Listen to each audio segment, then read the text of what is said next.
Nous allons nous tenir debout pour lire la parole de Dieu. Le thème de mon message aujourd'hui, c'est un thème circonstanciel, c'est-à-dire qui dépend du moment, car des fois, dans le leadership, il faut mettre de côté les enseignements que tu donnes quand il y a une circonstance et prêcher en fonction de cela et revenir au message. Amen. Je suis en train d'enseigner chaque dimanche sur le combat de la foi.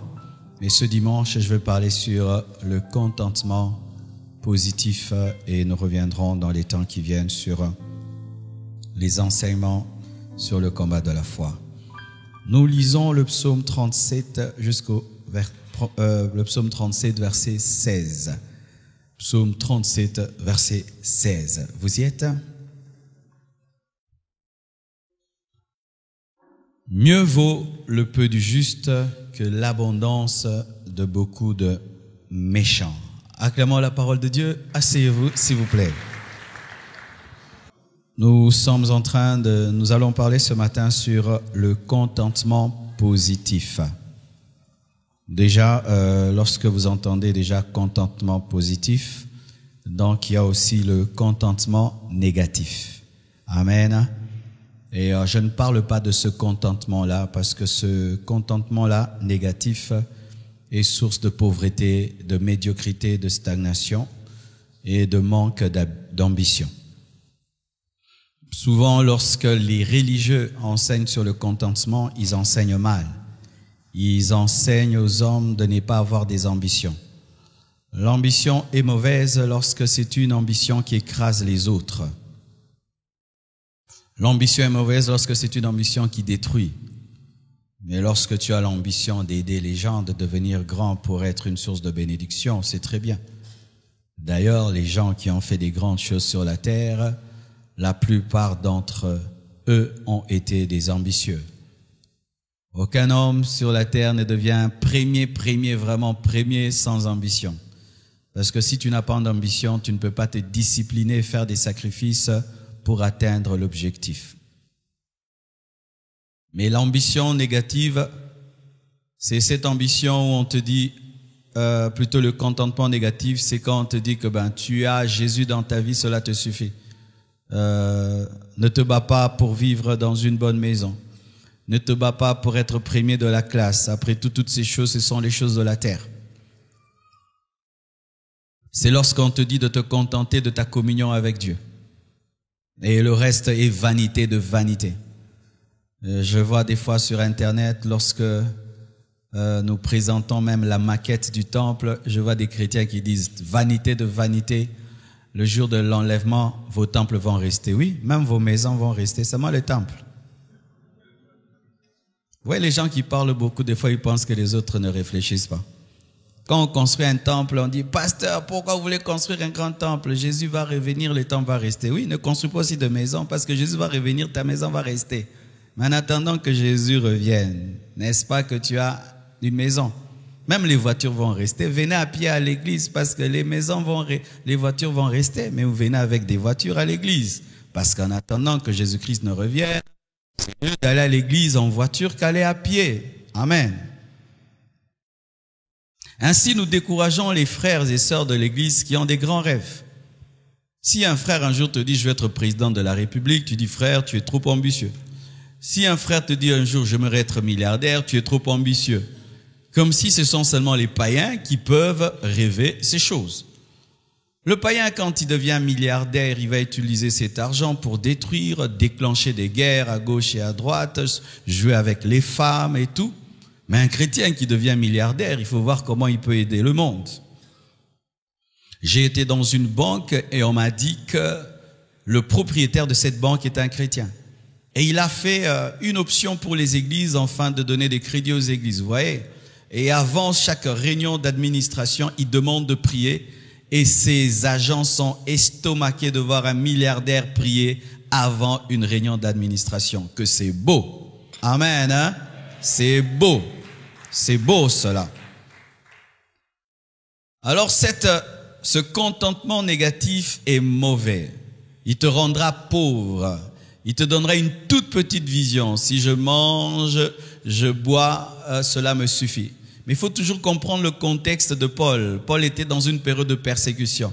L'Église était persécutée et se contentait que du minimum. Mais aujourd'hui, nous ne sommes pas persécutés et nous pouvons bâtir des écoles, des hôpitaux pour l'Église. L'Église peut même avoir des coopératives. Amen, hein? Des coopératives où lorsqu'un frère veut investir, on lui prête de l'argent et il fait une affaire. Ce n'est pas un péché, c'est de l'intelligence aussi. Mais qu'est-ce que le contentement positif? Parce que, mes frères et sœurs, la Bible ne parle pas que du succès. La Bible ne parle pas que de victoire. La Bible parle de contentement.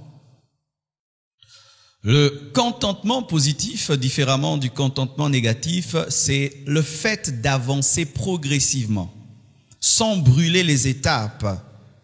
C'est rechercher le succès tout en veillant à rester heureux dans le succès.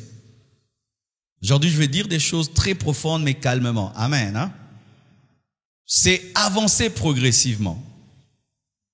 Je donne un exemple. Je travaille. Je vais dans une entreprise et au départ, je suis huissier. Ok, je ne suis pas jaloux du PDG. Et je me contente d'être huissier, mais je rêve quand même de devenir même le secrétaire. Et après, je deviens secrétaire et je suis content. Mais je rêve aussi de devenir l'adjoint, le président, plutôt le vice-président. Et puis je rêve un jour de devenir le PDG, avoir ma propre entreprise. C'est une bonne chose que d'aller graduellement en se contentant de chaque étape de ta vie. Tu es célibataire, tu es heureux en tant que célibataire, mais tu as la vision de te marier. Tu te maries, tu es heureux d'être marié, mais tu as la vision d'avoir des enfants. Tu as des enfants, tu es heureux d'avoir des enfants, tu as la vision que tes enfants aussi se marient, et ainsi de suite, devenir un patriarche. Tu commences une église qui a 10 membres, tu es heureux, tu n'es pas jaloux de celui qui a une méga church, mais tu crois que tu peux atteindre 100.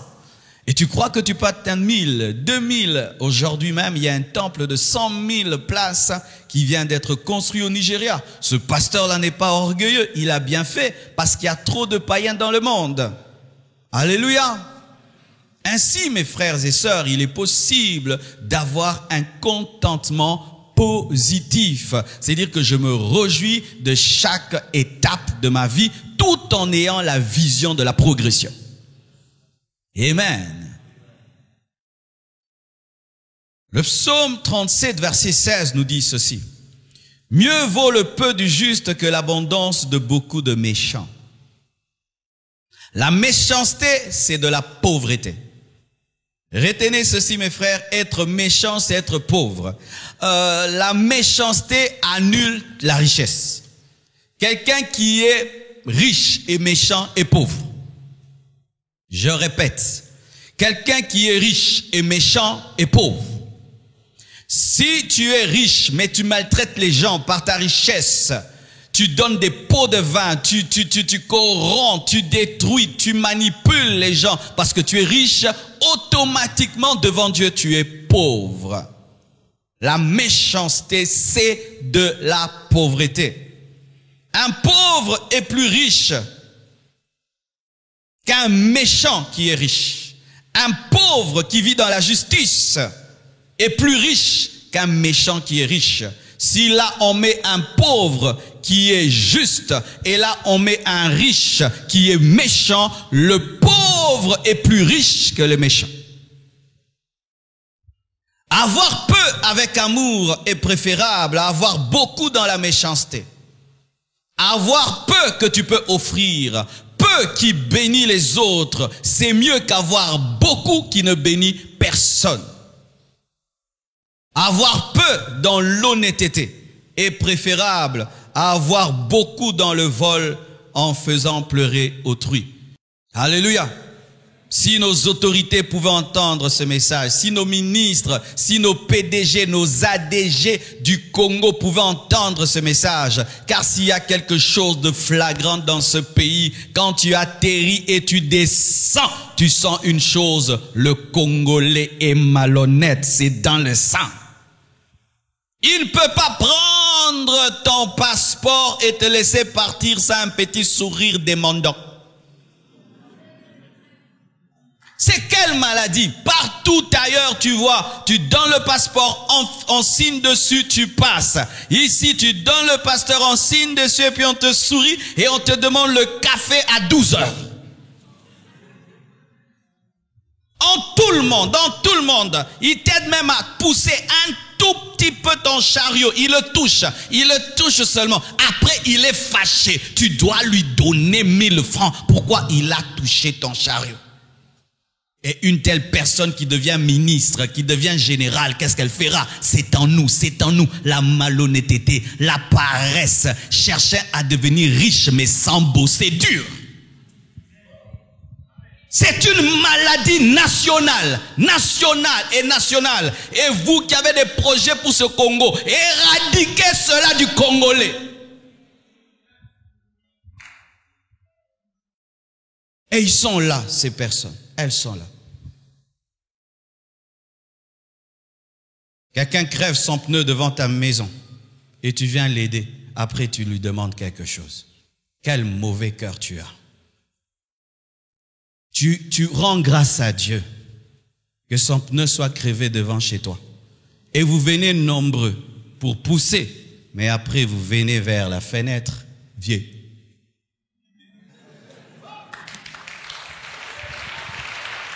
Non, non et non. Quand on est chrétien, on ne fait pas ça. Je dis quand on est chrétien, on ne fait pas ça. Quand on est chrétien, on refuse même qu'une telle personne te donne de l'argent. Alléluia. Parce que des fois dans la vie, on refuse aussi l'argent. Vous savez ça, que des fois dans la vie, on refuse l'argent? Oui, des fois dans la vie, on refuse l'argent. L'un de mes mentors dans le ministère m'a appris cela. Un jour, il ressort au bureau. Une veuve vient au bureau et dit, pasteur, je suis venu t'offrir ma maison. Je suis convaincu de t'offrir. Le pasteur a dit, je refuse de prendre cette maison. Tu en as plus besoin que l'église. Il a refusé.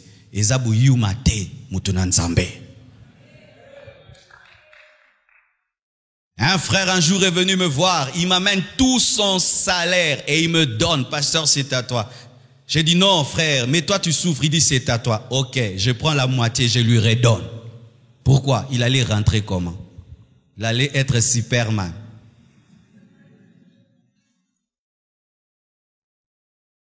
Aujourd'hui, Dieu va traiter ton cœur face à la richesse. Avoir peu dans l'honnêteté est préférable à avoir beaucoup dans le vol. Avoir peu que tu peux expliquer et témoigner. On te dit comment tu as ça. Tu dis j'ai eu ça comme ça, comme ça, comme ça, comme ça, comme ça. C'est mieux que d'avoir j'ai eu ça, mais na beta ki bala likolo. Pouvez-vous expliquer comment vous avez ce que vous avez? Comment peux-tu expliquer ce que tu as? Si tu ne sais pas expliquer, venir monter à la chair et témoigner, sache que ta conscience te reproche. Et si ta conscience te reproche, Dieu qui est plus grand que ta conscience te reproche. Et sachez que les hommes n'iront pas en enfer seulement pour l'impudicité. Ils iront aussi pour les biens mal acquis. Ils iront aussi pour les biens mal acquis. Les biens mal acquis amènent en enfer. Chaque chose que nous avons dans nos maisons, qui provient de l'escroquerie et du vol, crie devant Dieu et cela nous fera rater l'enlèvement. Même un bic, même un CD, même un livre d'autrui.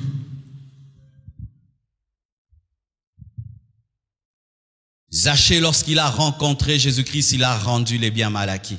Tu ne peux pas rencontrer le vrai Jésus-Christ sans restituer ce que tu as volé. Ça, c'est quel Jésus-Christ en qui nous avons cru, qui nous laisse à l'aise avec des biens mal acquis. Le vrai Jésus t'amène à rendre ce qui n'est pas à toi. Même si la personne a oublié, tu lui rappelles, il y a ça qui est à toi. C'est ça aussi la parole.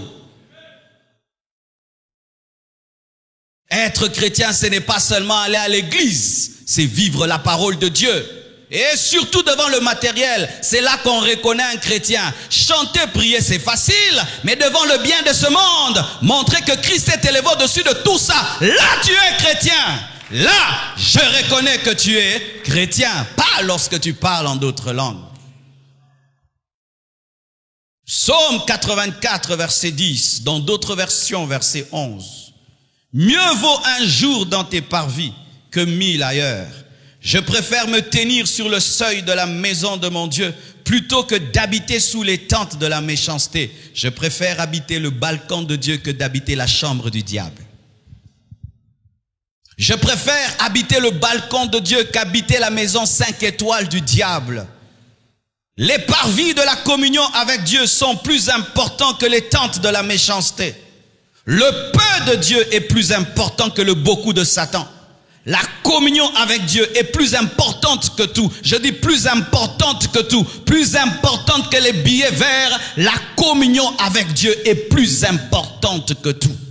Vaut mieux habiter les parvis. Même pas le lieu saint. Même pas le lieu très saint. Le parvis de l'Éternel qu'habiter le lieu élevé du diable. Vaut mieux être pauvre dans la présence de Dieu qui est riche avec des démons.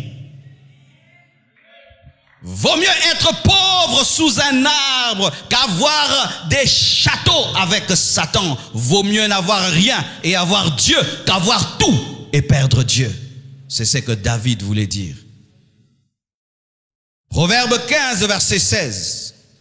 Mieux vaut peu avec la crainte de l'Éternel qu'un grand trésor avec le trouble. Je répète, mieux vaut peu avec la crainte de l'Éternel qu'un grand trésor avec le trouble. Celui qui a peu dans la sainteté est plus heureux que celui qui est riche sans Dieu. Sachez mes frères que l'homme le plus heureux du monde n'est pas l'homme le plus riche du monde. L'homme le plus heureux du monde, c'est l'homme le plus connecté à Dieu. L'homme le plus heureux du monde n'est pas l'homme le plus riche du monde. Bill Gates n'est pas l'homme le plus riche du monde, c'est l'homme qui a le plus de billets verts du monde. Mais dans le domaine du bonheur, c'est l'homme qui est le plus connecté à Dieu qui est le plus heureux du monde. Celui qui a peu dans la sainteté est plus heureux que celui qui est riche sans Dieu. C'est pourquoi, mes frères, je ne suis jamais impressionné par un homme riche. Si tu veux m'impressionner, ton argent ne m'impressionnera jamais. Et ce n'est même pas une manière de parler parce qu'on pense que les pasteurs, ils disent des choses. C'est vrai à 2000%. Je ne suis jamais impressionné par un homme riche. Mais je suis impressionné par un homme qui craint Dieu.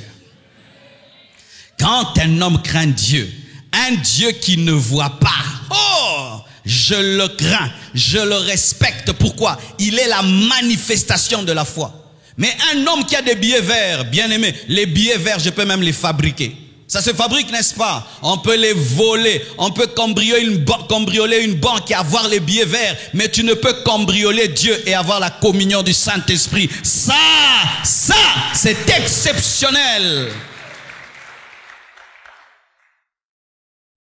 Tu me mets ici, un homme rempli du Saint-Esprit craignant Dieu, et tu me mets un païen ici rempli de billets. Je t'assure, je ne serai pas impressionné par lui, car je sais que c'est un malheureux avec beaucoup d'argent.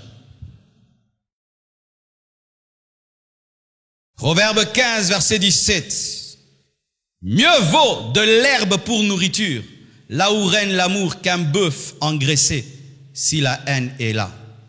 Vaut mieux manger la salade avec amour que manger des hamburgers avec la haine. Dites Amen. Et je vous dis, c'est vrai. Une fois, je suis allé dans une maison des riches. Ah, les riches, ils mangent terrible. Il y a l'entrée, il y a le dîner, il y a le dessert. Il y a même des choses qu'on mange en attendant manger. Et tu vois une table garnie, tu croiras qu'il y a la fête, mais il n'y a pas la fête, c'est leur vie. Mais tu vois, sur cette table, on ne cause pas, on ne se parle pas. Chacun regarde son assiette. Il mange un tout petit peu. Mais j'ai été aussi dans des familles pauvres. Regarde le gros foufou et le gros pondo. La joie autour. Comment ils mangent tout.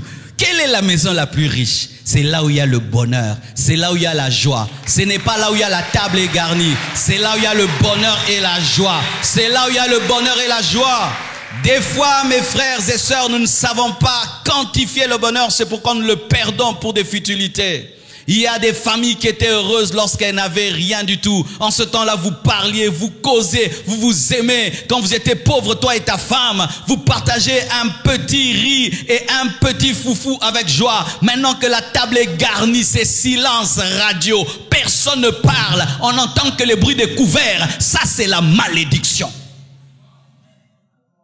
Et quand je suis allé dans cette maison des riches, bien-aimés, j'avais l'appétit des pauvres.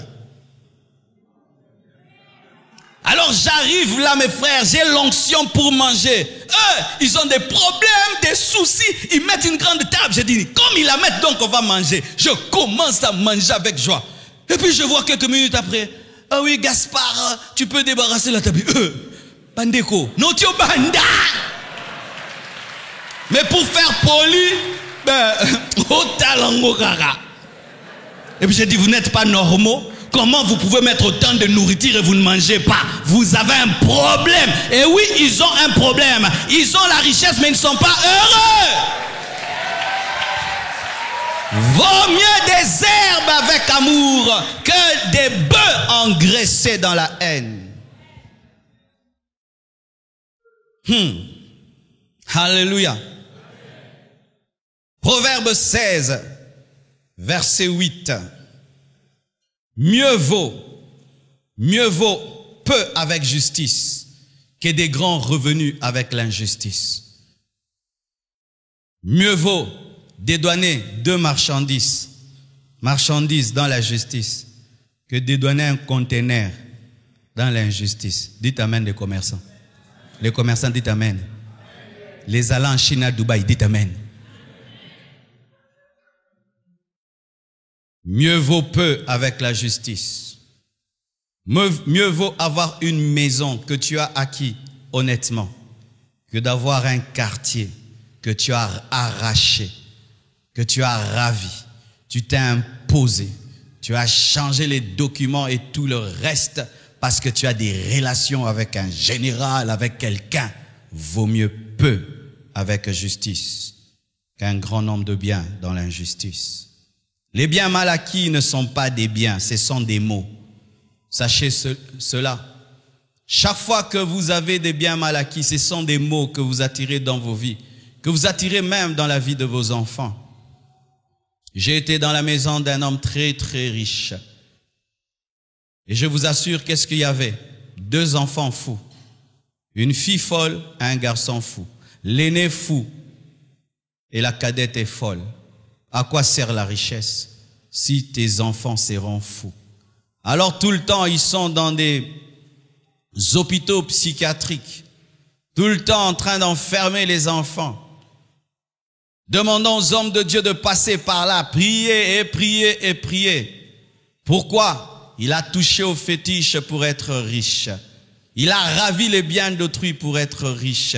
Et les gens ont pleuré et ils ont maudit ces biens. Et cela a touché les enfants. Sachez, mes frères, que l'argent n'est pas l'argent. L'argent est un esprit. Élisa a refusé les biens de Naaman parce qu'il y avait la lèpre dans ses biens. Et mes frères et sœurs, sachez que c'est vrai. Hier, je crois, oui, hier, je suis arrivé à l'église et une femme m'attendait. Un esprit de mort était en train de la poursuivre. Et Dieu lui a parlé au travers d'un prophète de venir ici, qu'on prie pour elle et qu'elle donne cette offrande à l'homme de Dieu. Elle arrive, elle trouve mon fils Dani Kalala, qui la reçoit. Et qu'est-ce qu'elle dit? Je suis venu pour que le pasteur prie pour moi et je dois lui donner cette offrande parce que tel et tel problème. Le frère Dani dit, ok, attendez, il va arriver. Et cette dame vient, je prie pour elle, elle me dit son problème, je prie et je prends son offrande. Supposez que le frère Dani Kalala avait pris cette offrande et l'avait amenée à la maison. C'est l'argent qu'elle a amené à la maison.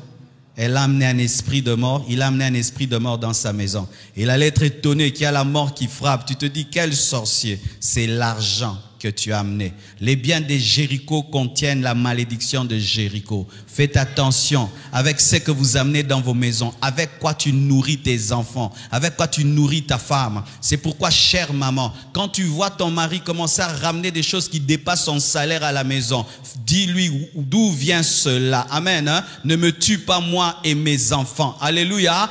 Protégez vos maris. Quand tu le vois commencer à avoir des choses, tu sens que c'est l'occultisme. Dis-lui, je ne veux pas l'argent de l'occultisme. Parce qu'en le faisant, vous êtes en train de sacrifier des générations et des générations. Et le diable vous donnera 3000, il vous prendra 10 000. Car le diable ne donne pas, il prête et il prend plus que ce qu'il a prêté.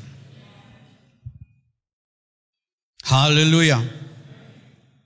Proverbe 16, verset 19. Mieux vaut être humble avec les humbles que de partager le butin avec les orgueilleux.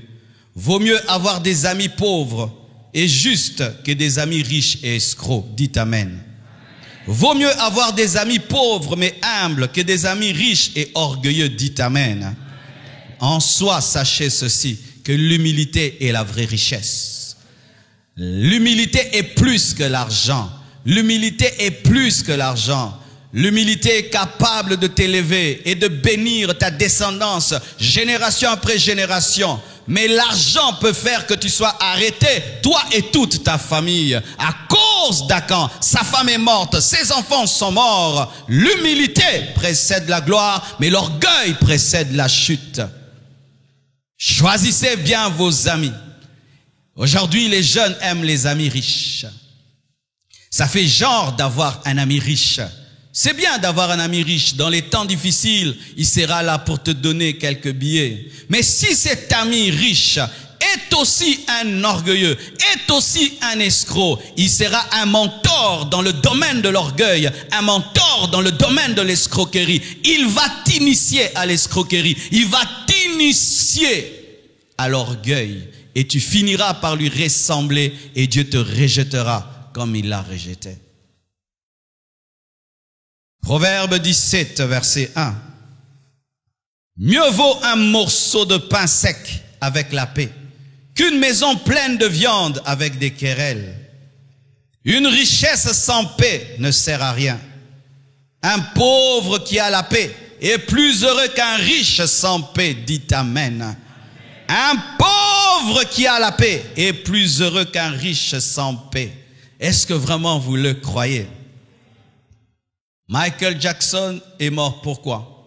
J'ai fait l'étude de sa vie. Il cherchait que la paix. Il cherchait surtout le sommeil. C'était l'une des choses qu'il avait perdues. Un jour, il était en train de faire un clip et par mégarde, il y a eu une lampe qui a brûlé et qui a brûlé son cuir chevelu jusqu'au niveau vraiment presque de son cerveau. Et à cause de cela, il fallait qu'on puisse lui injecter régulièrement des antidouleurs. Et après, il est devenu dépendant des antidouleurs et il ne pouvait plus dormir sans cela. Chaque fois qu'il avait des stress, un peu d'injection. Mais il commençait à en redemander trop et trop et trop, de sorte que les médecins sérieux refusaient de lui en donner. Eh bien, comme il était riche, il a pu trouver un médecin véreux qui était prêt à lui donner tout ce qu'il voulait tant qu'il se faisait de l'argent, jusqu'à ce qu'il a fini par mourir. L'homme le plus célèbre de la musique est mort parce qu'il cherchait ce sommeil que tu as. Toi qui as la grâce quand tu t'assieds sur une chaise, ok, ndego, opambwama. Alléluia. Qui ont ce don-là? Non, frère, vous qui avez la capacité de vous asseoir sur une chaise et puis vous dormez. Vous êtes béni. Béni, je vous dis, béni. Sans prendre un produit, tu dors. Tu peux même tomber de la chaise, tu continues. Tu es béni. Il y a des hommes qui cherchent ce sommeil et qui ne l'ont pas. Et avoir toutes les richesses du monde et ne pas pouvoir dormir. Est-ce que c'est être riche?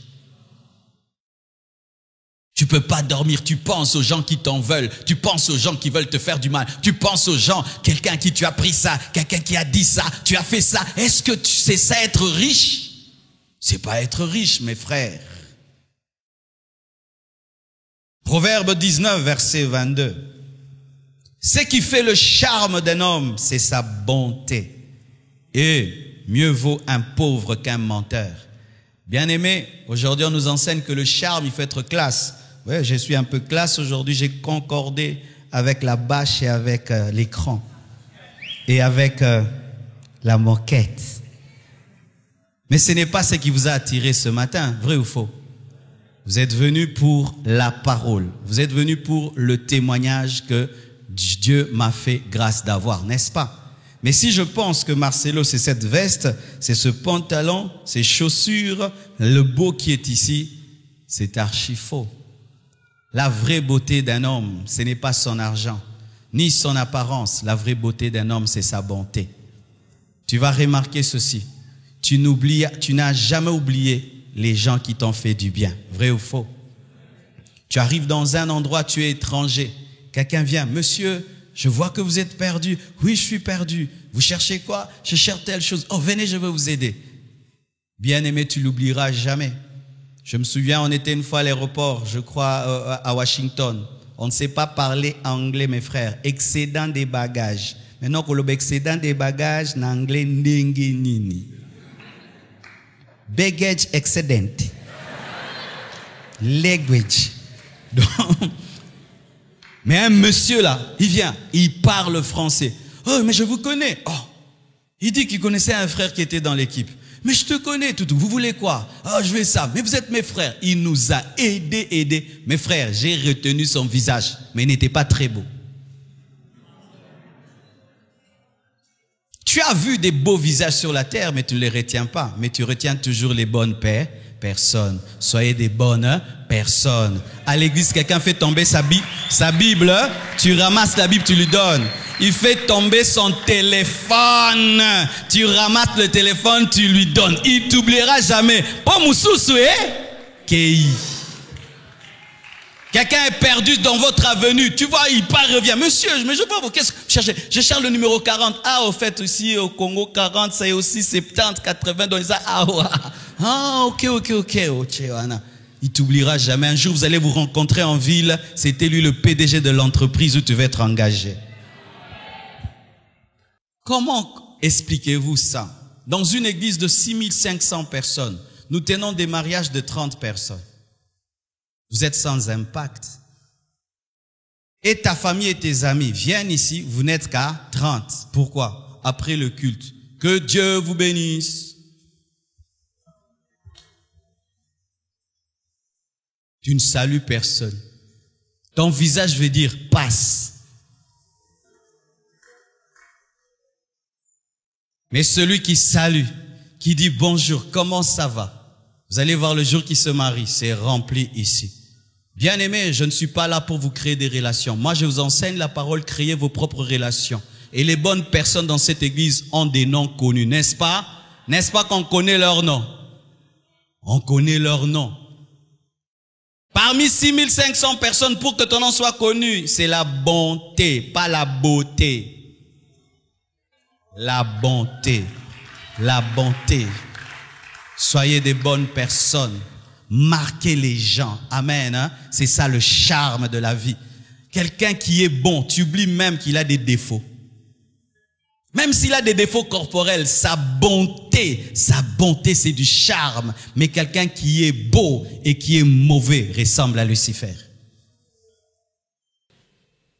Des fois, les gens pensent que j'ai épousé ma femme parce qu'elle est très belle. Elle est très belle. Je suis parmi les gens qui ont épousé une femme canon sur cette terre. Ouais. Je suis très sérieux, hein? Regardez vous-même. Est-ce que j'ai menti? Oh. Na pekisio te oyebisango mwasi na yo, yanga na lobi. Ngaza un avantage, naza un micro. Donnez-moi la main que j'avance. Beaucoup de gens pensent ça. Vous savez, quand j'ai rencontré mon épouse et tout, beaucoup de mes amis disaient, hey, pasteur, il s'est marié dans la chair, c'est la beauté, la beauté. Non. Avant Blanche, j'avais rencontré aussi des très très belles femmes. Ah, vous êtes aussi choqués? Oui. Même si tu es spirituel, tu vois. Sinon, tu es hypocrite. Oh, sur la terre, Je ne vois que ma femme qui est belle. Tu es un menteur, un menteur, un menteur. Maman, si ton mari te dit ça, c'est un menteur. Il voit aussi que les autres femmes sont belles, mais il t'a choisi toi. Mais pourquoi je n'ai pas épousé les autres? La bonté. C'est la bonté qui m'a fait épouser Blanche. Vous savez pourquoi? Je pouvais lui donner de l'argent pour elle. Elle part, elle m'achète une réchaud à des plaques. Pourquoi? Elle voit que je prêche trop. Et puis elle m'achète 2 plaques. Tu lui donnes de l'argent, elle te ramène un frigo. Tout ce que tu lui donnes pour elle, elle pense à nous. Tu dis, ah, si j'épouse cette fille. Ah oui. Jusqu'aujourd'hui, dans les 90% que je lui donne, dans les 100% que je lui donne, 90%, c'est pour nous. Pour nous. Elle parle toujours en termes de nous. Les enfants, nous. Les enfants, nous. De sorte que je dois l'obliger de s'acheter des choses. Non, achète-toi aussi. Ah, non. Pour toi aussi. Pour toi. Les enfants, toi. Les enfants, toi. Le futur, les enfants, toi. Ce n'est pas seulement la beauté. Il y a certaines sœurs, vous êtes belles, on ne vous marie pas. Le problème, c'est quoi? Je suis un jeune garçon, je viens te voir. 2 jours après. Ok, foutez la gagne à $1000 en athée. Ça, au sein de 1000. Yeah! Frère, Kima, yako Kima. Donc frère, Kima, yako Kima.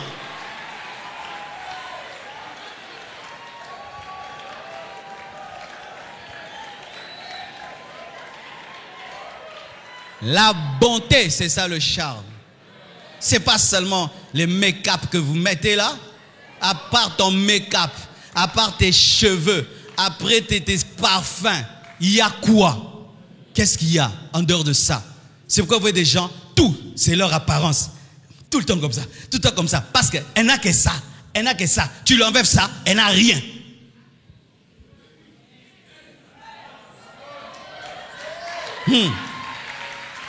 Je les appelle les sœurs Spiderman. Tu connais Spiderman, sans le truc là, il fait rien. Tout est à l'extérieur.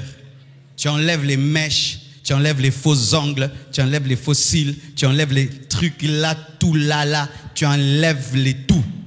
Elle n'a rien à donner, rien. Eux, aux mannequins, hein? Des mauvaises réponses, des mauvais langages, tout mauvais. Esprit de célibat? Non. Tu n'as pas du charme. Tu n'as pas du charme. Va dans un restaurant. Tu seras concentré que sur le servant ou la servante, la serveuse gentille. Bonjour messieurs, bonjour, vous prenez quoi? Du café. Pendant qu'elle va chercher du café, oh j'ai changé, je prends du thé vert. Ok, pas de problème. Pendant qu'elle va, non, on soit du Fanta. Oh, vous voulez que je vous propose quelque chose? Oui, nous avons ça. Même sous. Papa, boni bi chanja boy, hein? Le bakali kamo moko kaka, hein? Pasteur, on m'a chassé du travail. Il fallait qu'on te chasse.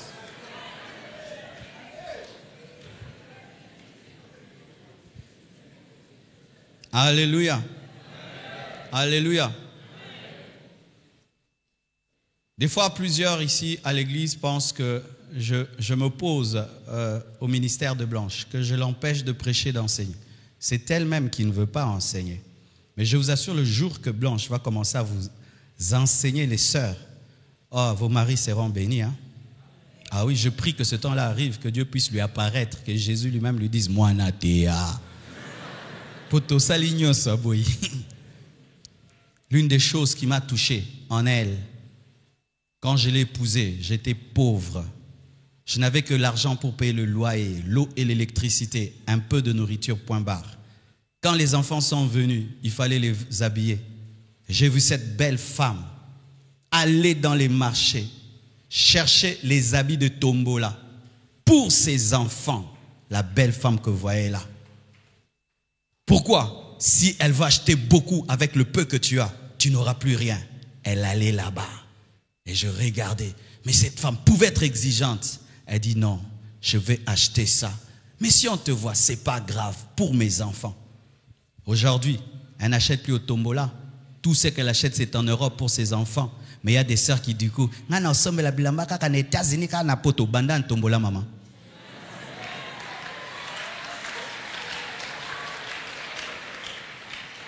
on doit vous dire aussi de telles choses. De telles choses. Parce que des fois, mes frères et sœurs, vous pensez que les choses sont superficielles, alors que les choses sont plus profondes que ce que vous voyez. À peine tu es marié, tu veux quoi? Acheter des Gucci et des Chanel, alors que tu as un homme qui gagne que $100. Oh liwate, liwate. Oh non, mais tu peux aller là-bas, il y a des ballons. Eh, omoninga, banzotoyo, ballon, banzotoyo. C'est pourquoi il y a des frères qui souffrent, parce qu'il y a un problème de bonté.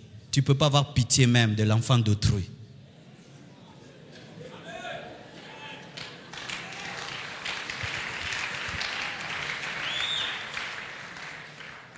Vous voyez, la Bible dit, celui qui est fidèle en peu de choses, Dieu lui confiera des grandes choses.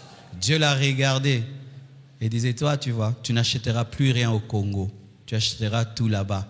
Mais elle allait le faisait de tout son cœur. Mes frères célibataires, que Dieu vous donne la grâce d'épouser une femme qui a un tel cœur. C'est parmi mes forces dans la vie. Je n'ai pas quelqu'un qui me met la pression. Je sers Dieu calmement. Nazui. Nazuite, tokumsi nzambe. Avant de vous mettre les mascaras et les tilos, mettez la bonté. Alléluia. Mon frère, des fois, tu as un problème dans la vie. Tu n'es pas bon. Ton problème, c'est que tu cherches le salaire. Ne cherchez pas le salaire, rendez service. Tu cherches le salaire, rends aux gens service, tu auras plus que ton salaire. Ton problème, c'est que tu n'es que derrière le salaire. Soyez bon dans la vie. Faites même au-delà de ce qui vous est demandé. Non, tu m'avais payé pour ça, moi je fais que ça. Allez plus loin. Un jeune garçon est venu chez moi, rien que pour peindre le salon. Il était engagé pour peindre mon salon. Il a peint le salon. Quand il finit, il dit, mais je remarque que dehors aussi c'est pas bien. Je peux le faire pour voir moindre prix. Et puis il le fait. Quand il est béni, il dit, pasteur, je te donne ma dîme. Je dis, ah, ça c'est quel genre de peintre qui donne des dîmes? Et maintenant, il est tout le temps à la maison. Il arrange ici, il arrange là. Il fait partie de la famille. Pourquoi? Il n'est pas venu pour l'argent. Il est venu pour rendre service. Maintenant, il fait partie de la maison. Mais ton problème, c'est ton salaire. Tu auras $100 alors que tu peux avoir un contrat de $10,000. J'espère que ça te change et que tu n'entends pas seulement. Quand même vous travaillez dans des restaurants, ne travaillez pas pour le salaire. Soyez bon. Amen. Vous ne savez pas qui vous rencontrez là-bas et qui est en train de chercher à créer un restaurant qui dépasse l'hôtel du fleuve, mais il est venu manger là-bas. Et quand tu seras, on va dire, mais j'ai cherché quelqu'un qui va gérer l'hôtel. Et c'est toi qui vas gérer l'hôtel. Ayez toujours une grande vision. Toujours une grande vision. Pendant que je prêche, je ne sais pas qui m'entend et je donne le meilleur de moi-même, car je ne sais pas ce qui peut arriver au travers de ce message. Terminons. Proverbe 22, verset 1. La Bible dit ceci. La réputation est préférable à des grandes richesses et la grâce vaut mieux que l'argent, que l'or. La vraie richesse d'un homme, c'est son témoignage et sa respectabilité. Un pauvre respecté est plus riche qu'un riche dédaigné. Un pauvre qui est respecté est plus riche qu'un riche dédaigné. Il y a des hommes dans ce monde qui sont respectés, honorés. On les étudie même à l'université. Mais la plupart d'eux n'étaient pas très riches. Mais ce sont des hommes respectés.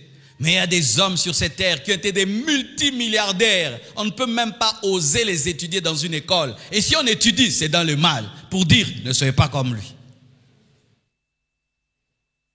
Veillez sur votre témoignage. Veillez sur votre respectabilité. Ne vends pas ton honneur pour l'argent. Ne vends pas ta réputation pour les biens de ce monde. Garde ta réputation. Parce que ta réputation contient ton nom. Et avant que Dieu n'élève un homme, il élève son nom. Car quand Dieu te donne un nom, il a béni ta vie. Oui, avoir un nom. Si seulement ici on écrit Mercedes-Benz, cette chair prend de la valeur, le nom. Mais toi tu joues avec ton nom. Tu permets que ton nom soit mélangé à des fraudes, mélangé à l'escroquerie, mélangé au péché, où on prend ton nom, on le mélange au péché. Mes frères, s'il faut rester pauvre, mais avoir un nom respecté, restez pauvre et soyez respectés. Et l'honneur amènera la richesse si Dieu le veut. Mieux vaut le pauvre, Proverbe 28, verset 6. Mieux vaut le pauvre qui marche dans son intégrité que celui qui a des voies tortueuses et qui est riche. Un pauvre qui gagne honnêtement sa vie est plus riche qu'un riche qui est escroc. Ecclésiaste 4, verset 13. Mieux vaut un enfant pauvre et sage qu'un roi vieux et insensé qui ne sait plus écouter les avis. La sagesse est plus élevée que la richesse. La richesse et les années de la vie ne sont rien face à la sagesse. Un enfant pauvre est plus riche qu'un roi insensé. Ecclésiaste 4, verset 6. Mieux vaut une main pleine avec repos que les deux mains pleines avec travail et poursuite du vent. Vaut mieux une main pleine dans la paix qu'avoir des mains pleines sans paix. Vaut mieux avoir peu dans la paix qu'avoir beaucoup sans paix. Terminons dans le Nouveau Testament. 1 Timothée 6, verset 6. La Bible dit, c'est en effet une grande source de gain que la piété avec le contentement. J'aimerais faire un aveu. Vous savez, au début du ministère, tu écoutes beaucoup de gens. J'écoutais beaucoup les prédicateurs américains et les prédicateurs américains prêchent trop la motivation, trop le succès. Et ce n'est pas mauvais de motiver les gens et de prêcher le succès, mais il faut prêcher le succès à sa place. Il faut d'abord le caractère avant le succès. Amen. Et à force d'écouter leurs messages au début de mon ministère, j'étais un serviteur de Dieu mais qui n'avait pas trop de joie dans le domaine du ministère. Pourquoi? J'avais un objectif à atteindre. Et tant que je ne l'avais pas atteint, je n'avais pas de joie. Un jour, je suis allé à Lubumbashi et on m'avait logé dans une maison et j'étais là. Et l'Esprit de Dieu m'a dit, Marcelo, vérifie, regarde, tu n'es pas heureux. J'ai dit quoi? Oui, tu es un éternel insatisfait. Tu n'es jamais content. Et je vous assure, c'était grave. Je pouvais entrer dans une retraite pendant une semaine pour préparer une action. Je sors de la retraite, je prêche pendant une semaine, Dieu m'utilise terriblement. Quand je finis seulement l'action, je suis triste. Pourquoi? Je veux encore plus, je veux encore plus, je veux encore plus, je veux encore plus. Et Dieu m'a dit, si tu ne sais pas être heureux maintenant, tu ne seras jamais heureux parce que tu auras toujours un objectif, parce que l'homme est insatisfait. Bien-aimés frères et sœurs, ayez le temps dans vos vies de vous réjouir de ce que vous avez déjà, avant de rechercher beaucoup et beaucoup encore. C'est vrai que je n'ai pas tout, mais j'ai déjà quelque chose. C'est vrai que je prêche dans un chantier. Au moins nous sommes propriétaires. Alléluia. C'est vrai que je ne suis pas, tu n'es pas marié, mais au moins tu vis. C'est vrai que tu n'as pas des enfants, mais quand même tu es en bonne santé. C'est vrai que tu n'as pas une voiture, mais tu as des pieds qui fonctionnent. C'est vrai que tu n'habites pas ta propre maison, mais quand même tu es un bon locataire qui paye à la fin du mois. C'est vrai que tu n'es pas le premier de la classe, mais quand même tu es passé de classe. C'est vrai que tu manges pas 3 fois par jour, mais au moins jamais tu ne dors affamé.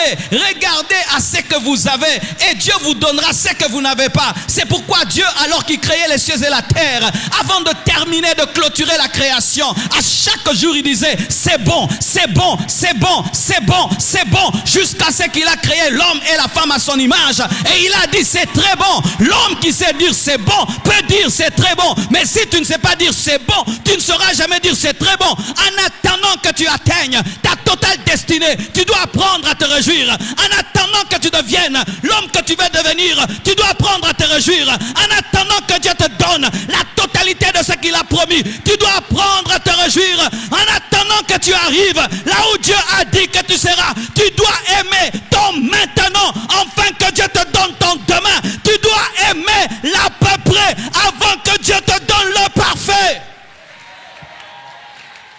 Depuis que j'ai compris ça, je suis heureux. Rien ne me trouble, rien ne me dérange. En toutes choses, j'ai appris que toutes choses concourent au bien de ceux qui aiment Dieu. C'est pourquoi, mes frères, pour ceux qui sont tristes du fait qu'on a abandonné là-bas, moi je ne suis pas triste, je suis très content. Et quand je le dis, ce n'est pas une déclaration de foi. Non, je vous assure, si vous ouvrez mon cœur, je suis heureux. Pourquoi? Vous que je ne voyais pas, je vous vois parce que vous me fouillez par l'écran. Maintenant, je vous ai eu. Tous ces gens qui sont là-bas, ils étaient là-bas. Maintenant, je vois mes enfants. J'avais envie de vous voir. Je voyais avec l'écran. Maintenant, je vois en live. Et ça me donne envie de prêcher. Je suis content. Ils m'ont aidé à vous voir. Donne-moi la main que je te parle. Quand vous étiez là-bas, comme vous disiez, il faut construire, il y a des trous, il y a des trous. Vous étiez là-bas, vous ne voyez pas les trous. Maintenant que tu es ici dans les trous, tu vas construire les trous. Oh, gloire à Dieu. Quand le soleil tombera sur toi, la pluie sur toi, tu seras énervé, tu vas dire, oh, on finit ça. Toutes choses concourent au bien de ceux qui aiment Dieu. C'est vrai, là-bas, on avait une histoire. On a vécu des choses. Mais le temps de cette parcelle est passé. Nous n'allons pas entrer dans leur conflit parcellaire qui règle ça. Nous, on se concentre chez nous. Et ici, nous sommes capables de construire un temple de 6000 places. Pourquoi on va continuer à se battre pour quelque chose de problématique? Nous avons chez nous et un grand chez nous. Alléluia. Nous sommes parmi les églises à Kinshasa qui ont acheté une parcelle à $1 million. Les rares, quelle grâce. Et nous plaindre? Non, merci Seigneur. Nous construirons, nous bâtirons. Vaut mieux peu dans la paix que 2 parcelles sans la paix. On n'est jamais mieux que chez, à bon entendeur. Alléluia. Tenons-nous debout, rendons grâce au Seigneur. Oh Dieu de gloire, je te bénis pour ta parole. Je te rends grâce pour tout ce que tu nous as dit ce matin. Laisse que l'honneur, la gloire, la force et la puissance te reviennent. Mon âme te loue, mon âme te bénit. Mon âme te glorifie, mon âme t'exalte. Je prie, Père éternel, Dieu de gloire, que cette parole puisse nous donner le contentement, puisse nous donner, Seigneur Dieu de gloire, le vrai caractère. Garde-nous, Seigneur, d'être corrompus par les richesses, mais de mettre d'abord le caractère avant toute chose. Je te bénis, Seigneur. Je te rends grâce. Je te magnifie. Je t'exalte. Au nom de Jésus-Christ. Amen.